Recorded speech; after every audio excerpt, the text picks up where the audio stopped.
Handa ka nang mag-Japan kung meron ka na nitong 5 bagay. Ako si Jeya, isang OFW at trainee dito sa Japan. Una, meron ka nang naitatabi na kahit konting ipon pang requirements at pamasahe papuntang agency para magpasa ng application. Pangalawa, meron ka ng mga basic requirements na kailangan sa pag-apply papuntang Japan.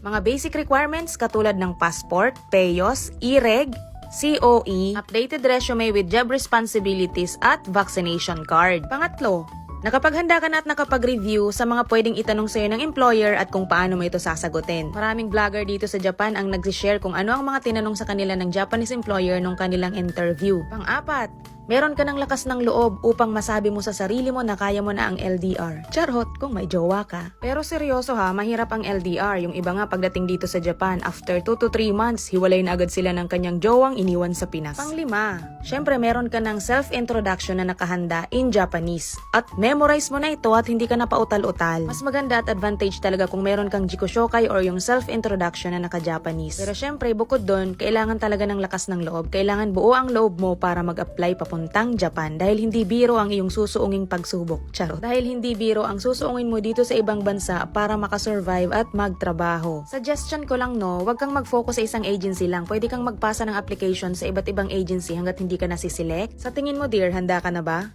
If yes, apply na. Salamat sa panonood!